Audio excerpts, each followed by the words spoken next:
afternoon, everybody. Welcome to the DW Stadium ahead of tonight's championship clash between Wigan Athletic and Queen's Park Rangers. Joining me to preview the game and look back on what has been a busy week for Wigan Athletic is Head of Media Ed Jones and first team coach and club legend Graham Barrow as well. Thanks for joining us, guys. Welcome along. Looking forward to tonight's game, first of all?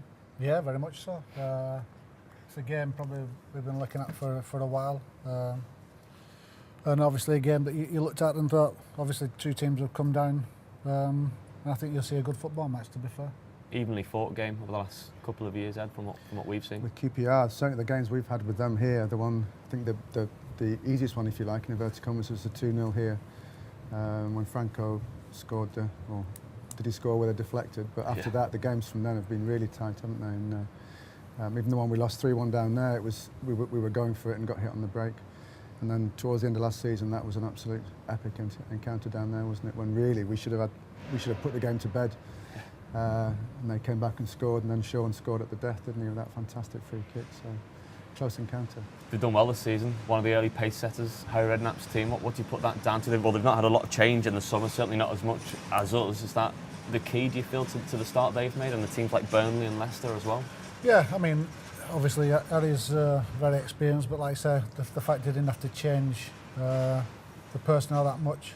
And, you know, they were on paper a good team. We all know what the Premier League is like. It's unrelenting to any team that makes mistakes. And, you know, by the time Harry got in, obviously they were in trouble. But he nearly got them going enough to get them out of trouble. As you know, as it proved, the game that we had against them down there was so tough because of him, really, and because of the players that he'd signed. So I remember the post-match as well. After that game down in the tunnel, that they saw that before Sean's free kick as their way out. That was the game that they were going to build on, and it flattened them after the game, didn't it, to concede that late free kick. It was kind of, they knew their fate after that one. Yeah, they did, and there was obviously a major reaction from them. Nothing against us, but he was very upset, and like you say, I think he saw the writing on the wall that day when Sean scored. Like Ed says, it was a missed opportunity for us, the way the game went, and you know, it was a major disappointment for us as well. Even though we came away, you know, with a point, it was 3 that we were looking for. Statement of intent tonight, game in hand. It's one of those that we've got to claw back. We're in that bottom half of the table because of the games that we're trying to catch up on. Need a result tonight, but 3 points puts us right back in that frame. I think so, yeah. I think it's a massive game, but it's one that you know, on paper, the teams are evenly matched. I'd say Graham would probably agree with that. I think one thing Graham might be able to comment on is, you know, that we haven't found as much as QPR this year is that consistency, which I presume that you look at Burnley, you know, once you get into that momentum, there's that winning mentality in the dressing room, and we've got it at home, but we don't seem to have got that consistency away, whereas QPR have had that, you know. I don't know what you think about that, Graham. Yeah, well, I mean, we never make excuses, but there's lots of reasons, but I just feel that in the time that I've been in football management and coaching, if you're playing reasonably well and you're moving the ball about and creating chances, you have to stick with it and believe in it, and we are doing that at the moment. Particularly, we know our away form's not good, but the performances have been more than acceptable. Possibly only the Leicester one where the gaffer was a bit disappointed, and obviously the form at home has been good, and we just feel that in football, I just think, you know, I wasn't too disappointed with a result on Sunday, because I just felt that we're finding we can play football when it's a football match, but we're finding a way to dig in this league now, which was a bit of a shock to quite a few players and probably people around the club that how tough the championship is. But I think we're coming to terms with the whole thing now, and it's just I think sooner or later we'll start on a run that Burnley and QPR have had. Does that unbeaten home record this season put a little bit of expectation on the lads tonight against QPR? Yeah, but I think it's a good sign. I think the lads enjoy playing here. I mean, the pitch, you know, I don't like complaining about other people's grounds, but our pitch is fantastic, and it proves that when we get out there, we do knock the ball about quite well. So, you know, we've just got to build on that, like I said, but we've got to stick to what we're doing. We haven't got to get, you know, go off to any one side doing anything different to what we're doing, and the goals will come. We've had the number of shots we've had on target and the number of chances we've had to score goals in recent games is fantastic. Now what we're going to do is put them in the back of the net. Yeah, absolutely. That was a message from Owen Coyle early in the week. We asked him if he felt there was any pressure on his team to get a result this evening. Here's what he had to say to Latics player early in the week. I think there's pressure in every game you play. That's just the nature of football, and it's a football pressure we understand. I think in isolation you would have looked and thought, you know, it was a very good point at Chialton, but because obviously we started 3 games behind in terms of the games in hand, you're looking to get those 3 points that would have, I think, shot us up to 9th in the table with the 2 games in hand. As it is, that's what's happened, and now we get into Queen's Park Rangers, another one of the games in hand, and we'll look to get the 3 points again. That will take us right up the table, and as I say, over the 46 games, you know, we'll be where we need to be, challenging to get back to the Premier League. But the sooner we start picking up the 3 points as opposed to 1, the better for everyone concerned. But we've been in great form at the DW. We get into the game in good heart. You know, we've had 2 different types of performances, but very good performances in the draw with Rubin Kazan, and then obviously going to Chialton again, travelling to London after playing on a Thursday. It's a huge ask of this group of players in the football club, but they stood up to the test and should have resulted in 3 points. What we have to do, no getting away from it, we have to be ruthless in front of goal. We have to make sure when those opportunities come and we create them, which we have done. You know, 20 odd attempts a goal at Blackpool, 19 at Chialton, I think with 9 on target. So we've got to make sure that the keeper's not saving them, we're hitting the back of the net. If we do that, it'll result in us going on an unbeaten run for a period of games that, you know, as I say, will catapult you up the league, and that's the aim of everybody involved. Well, ruthless seemed to be the buzzword there for Owen Coyle, finding the back of the net. That was on the back of the Chialton game ahead of tonight against Queen's Park Rangers. Sum up the atmosphere. I mean, you were in the dressing room, Graham, after the game at the Valley on Sunday. What was the mood like in there? Because we've gone so long without so much as a result away from home. To come away with a point and a clean sheet, you'd think most times you'd be very happy with, but on reflection, the game, that there's 3 points there that we probably missed out on. Yeah, there was disappointment, but it was you know, obviously the start of a busy week, and I think to come away with something with the home games to come was the key to it. I mean, as you can see with the gaffer, he's very upbeat. I mean, there's no point in looking back sometimes too much. You've got to look forward, and the second half performance down at Chialton was more than acceptable. The first half performance was good in so much terms. Defensively, we were sound again. And obviously we had the goalkeeper problem, which the players handled superbly. And like I said, that we went on then and created a lot of chances the second half on a pitch that really wasn't, you know, I have to say probably no more than a non-league pitch really, if I'm being honest, the surface. So the players that came to terms with it and adjusted the game correctly second half and nearly got the rewards. And I just think that when you're a player, or on this side of the game, to not get beat is the first thing you want, and that's not being negative. It just sort of breeds a little bit more, especially away from confidence. Home. Yeah, and you know, we know we did more than enough to win the game, and we just got to build on that. And we haven't really got that much time to think between games now, which is not a bad thing sometimes. You mentioned Scott, and we'll move on to his injury and Lee as well, but from the defensive point of view, that back four, which has seen so much change. Emerson Boyce, the only man in there who's left over from last season, of course. They keep another clean sheet away, and those partnerships, Leon and Thomas, for example, and James out of position, let's face it, at left back, it's getting better and better, looking more and more solid, more and more reliable, isn't it? Yeah, touch wood, there's been some consistency to the play, which is what you want. And like I say, I mean, they haven't conceded many goals on our travels, and you know, that's credit to them. You know, because when games are as tight as they are at the moment, you know, one mistake can cost you the game, as it did at Blackpool. So, you know, they need a little bit of break. We need to go out and get our noses in front and kick on and go and win a game. Too many times we've been chasing the game.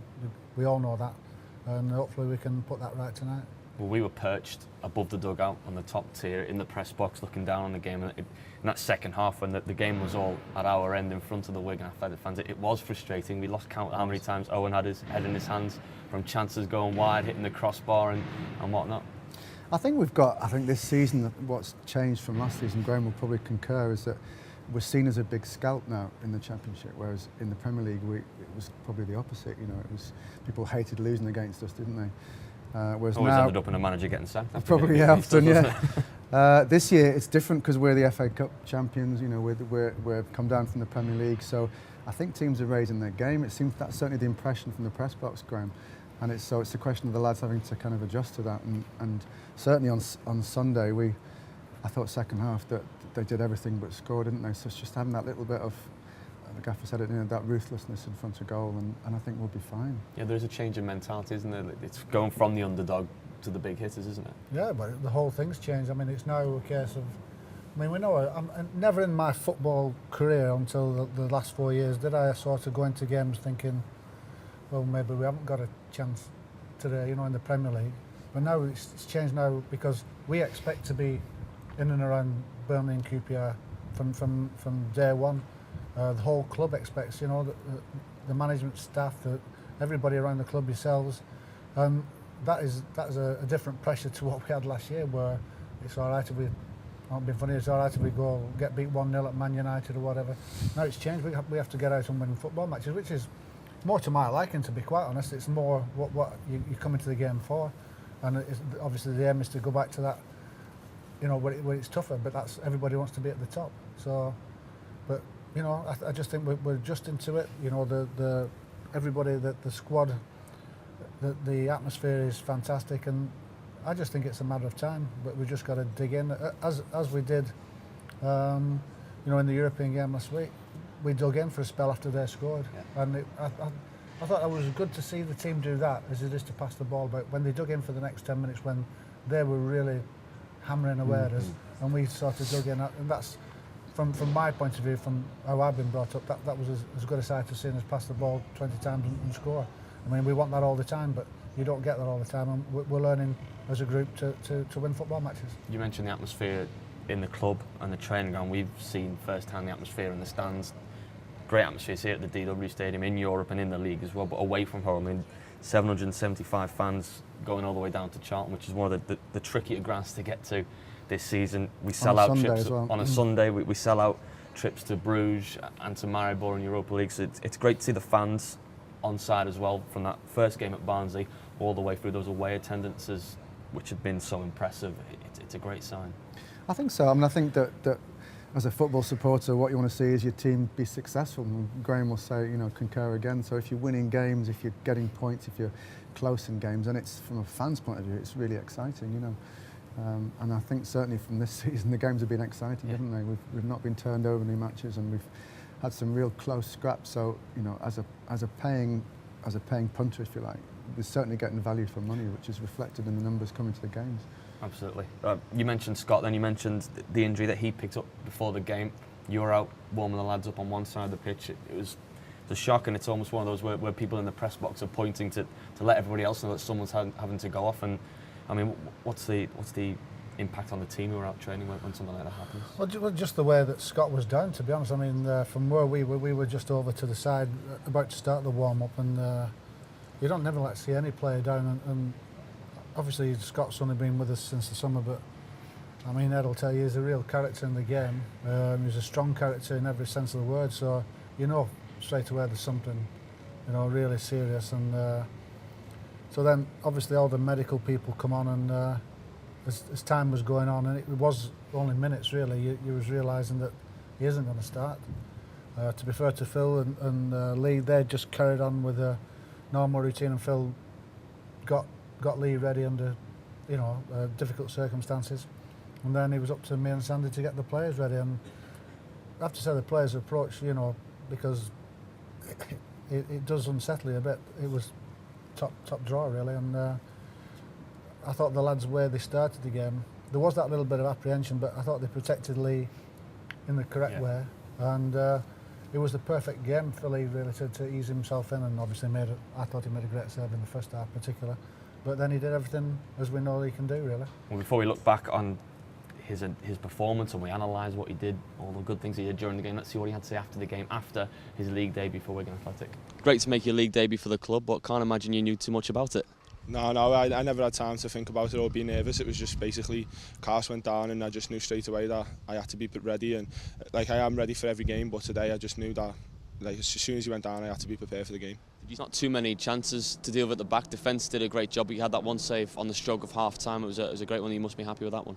Yeah, well, the boys done excellent in front of me today. I think the whole team dug in, especially second half. We were good. I never had to be called into the game. But yeah, the boys was good in front of me. Yeah. Once you know you're in the starting lineup and the game kicks off, do you want the early touch? Do you want that early save to make, or are you kind of waiting for the game to pass by and just waiting for that one half chance to come along? Or, like I say, do you want that early touch and get involved straight away?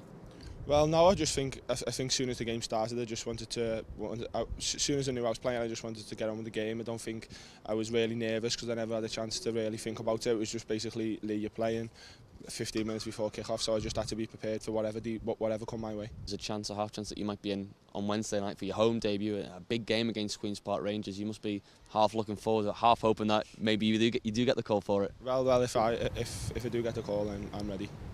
Lee Nichols there speaking to Latics player after the 0-0 draw at the Valley. First thing that comes across, first thing that strikes you there is how confident he is in front of the camera. For young lads who are coming through, as we've seen over the years, it's a little bit daunting getting on that side of the camera and giving an interview. He breezed through it, didn't he? Well, if you compare him now to what he was like before he went to on loan last season, he's come back, as Graham said. That's he's a come different back player. Yeah. It is. He's come back as a man, you know, if you use that cliche. I just thought it was funny in the tunnel before the game because, well, my role's down there. You're announcing teams and things, and obviously this news came through about Lee. And I was getting texts from you lot saying, what's happening? And the guy from Chialton was coming. I was thinking, well, I can't admit it because you don't want to let the other team know that maybe the goalkeeper's not playing because they'll change the tactics and whatever. So you're trying to keep hold of the news as long as possible. And the fella from Chialton came up to me and said, what's happening with the keeper? Well, I'm not sure. You know, and you knew damn well he was going to start. So you're trying to hold on to that news. And eventually, obviously, with about 15 minutes to go, I said, well, look, let's just wait and see if he emerges. And then it, you know, and then, so just to try and, you know, not kind of show a weakness, if you like. And I think, well, in the circumstances of Lee's performance, Graham, he was good, wasn't he? He looked really solid. Yeah, I mean, he's always shown promise, and you just don't know with players, do you, till they get thrown in. But I think he's been lucky here himself in so much as he's had two excellent, well, possibly three. I think Gary Walsh actually worked with him as well, didn't he? So he's had good people to work with.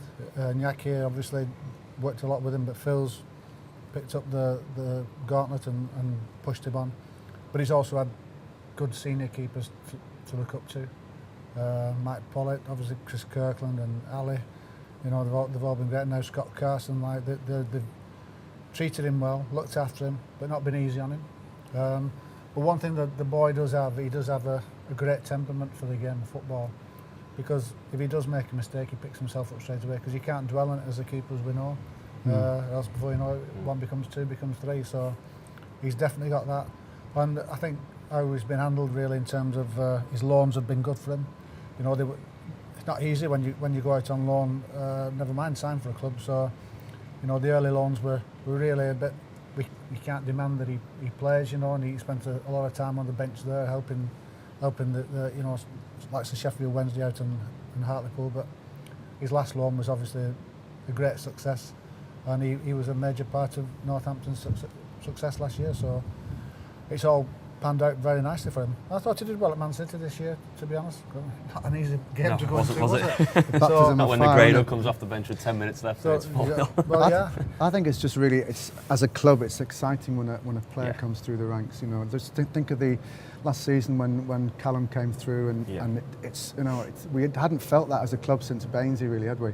He gets that chance from the fans because of that, because he's one of their own. He's come through. Exactly, and I think, you know, obviously, if Scott gets fit, then he's unlikely to challenge him for a shirt at this point. But just the concept of a player coming through, I think, is fantastic for a club. Graham, again, probably agree. You know, from the inside, it's you know. Well, it must make you very proud as well. I mean, you've worked closely with him, with Callum in the reserves over the past few years. You've seen him grow since he first arrived at the club, and it must be a proud moment for you seeing him step out and rise to the challenge. Well, it was a major thing when we came to the club. I think, like it says, there was only Bainsey really, like that. You know, in the time that the club had been like really moved on from when I was here last time. You know, in terms of stature. The lack of young players coming through was amazing, really, because I thought it would be not easier, but like they'd have a real big sway in pulling players in. But then when I did come back in and Dave Watson was here, there was obviously talent here, you know, with Callum and Danny Redmond and people like that, and obviously Lee. And obviously it's you know, it's really probably 3 or 4 years hard work gone into off everybody at the staff, and now the club has seen the benefits. And, you know, I mean, the lad does look a good keeper, and everybody talks about him in the game, and now it's all down to him. A lot more time to think about tonight's game than he did on Sunday. Does that have an effect? Do you think it'll affect? Because, as you've said, he looks unfazed by these types of challenges. No, I'll be surprised. Mentally, like I say, he's tough enough to deal with anything. and he's got the right people around him to talk to him. Phil will be great with him, and Polly will be around him tonight as well. So I don't anticipate any problems with him. It's quite straight, as Ed says. I mean, we really just got on with the game on Sunday. You know, there was no drama.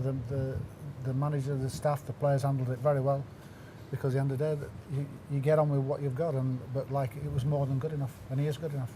One man who hasn't had a lot of time to think about tonight's game, he only signed this afternoon, in fact, is Mark Albrighton, a 28-day long loan deal from Aston Villa. He may be in line to make his debut this evening. We're all waiting in anticipation to see if he does. Here's what he said to Latics Player earlier this afternoon.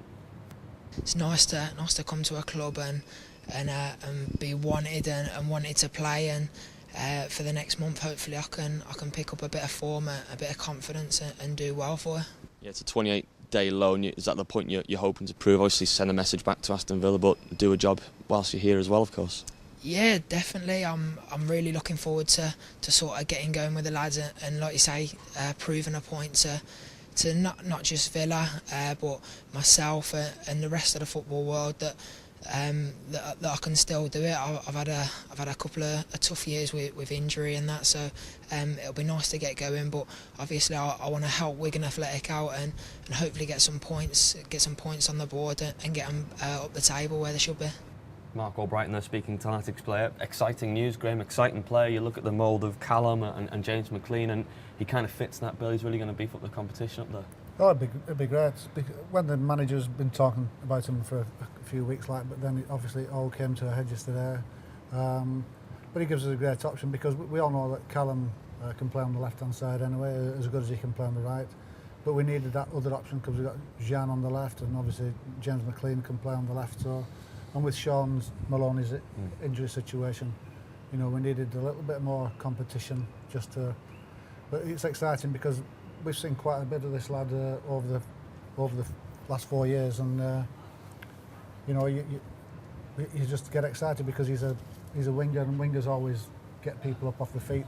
And he's a very positive player from what I've seen of him.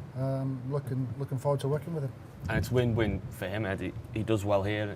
In 28 days, he either goes back and competes for a place in a Premier League team, or you never know what could happen if that deal gets extended. Absolutely, yeah. I mean, I think he's a really exciting looking player. It's ironic that he was competing at Villa with Chialton Zogby, an ex-Latics player, of course. So, but I think I remember from the first things that Owen Coyle said when he came to the club was that what he likes about football, and if he summed up his style of play, it was right. Winger gets the ball, beats his full-back, crosses it, striker scores, and he's another piece of that jigsaw, isn't he? He's an exciting player who can really make things happen, and I think the fans will really like him. Third loan signing, Ryan Shotton and Nick Powell coming in. The gaffer's done well in that market, hasn't he? Excellent, yeah. I mean, Nick Powell can be anything he wants to be, and Shots is a good player. I know Shots quite well, so great business. But like Ed says, it's exciting to see these players coming in, and you know, I think we can have that pull now. And when you were talking before, I just think winning the FA Cup's giving the club something a little bit extra. You know, I mean, I wouldn't sacrifice the Premier League for anything, but if the good thing to come out of last year was the FA Cup's given Wigan Athletic, like it was big enough before, but it's made it a bigger club. It's a global brand now, isn't it? Yeah, definitely. Final thoughts on tonight's game then, a prediction or your expectation, what you want to see from the boys from the off? I just want us to carry on playing the good football at home. Like I said before, I think as long as we keep doing the right things and creating chances, the wins will come, and hopefully it's tonight. 3 points always makes for a happier tunnel after the game. Absolutely, that's the football answer. Me as a supporter, I think I want to win. You know, that's it. End of story. But no, I think the main thing is to carry on. Look at the big picture this season. Is it something 55, 56 games minimum? So it's about really having that consistency, I presume. You know, and trying to get that momentum that, you know, the likes of Burnley and QPR seem to have achieved so far this season. Great stuff. Right, fantastic. We're running short on time, but we've always got time, of course, for the Keep You Up challenge. Now, you can either choose who's going to go first here. The one to beat really is Neil Rimmer, although he's had about 5 goals. He finished up on 56 in the end. He had a couple of goals at that, though, so don't read too much into that. Gary Colwell out on 27 is the real benchmark. Paul Rowley, meanwhile, a paltry 3. Just make sure you don't get any lower than that, really. So I don't know where you're aiming. I don't know what you're looking at on I there. just want to get past Paul Rowley. Really. Right, well, that's okay. I hope you do. You can go first, and I'll get in trouble if you don't. Are you having a go, yeah? You can have... Who else has a go? It's Can I have a yourself and Ed. practice? You can have a Ed. practice first, and then Three, right, you're we'll take beating the Rowley. best of your 2 goes. You don't have to swap feet, do you? That'll do. 8. 8. Are you happy with that one I'm to happy settle? with that. Oh, yeah? Better get down to Ed, the it's the gaffer. one we've all been Right. waiting for, so it's yourself next. 3 to beat. Best of 2 goes if you want them. 3, 4. Oh no, I've got to have another go, I Okay, think. 4. You're not exactly in Paul Yeah, Rowley but territory hip just operation, yet. I'm on one leg, you know what I mean? 1, 2, 3, 4, 5, 6, 7. I'll give you 6. You could have got your head on that. I think the desk got in your way. Great stuff. Right, thanks for joining us this afternoon, guys. Enjoy the match as always. You can follow us throughout the evening on Twitter at Latics Official. Once the game kicks off, or from 7 o'clock tonight, in fact, you can join Neil Rimmer and myself on Latics Player for full match commentary throughout the game live and uninterrupted. And you can always get in touch as well through our Cover It Live system. Let us know what you're thinking during the game and after the game, of course. Enjoy the evening, enjoy the match, and join us next time on Matchday Live.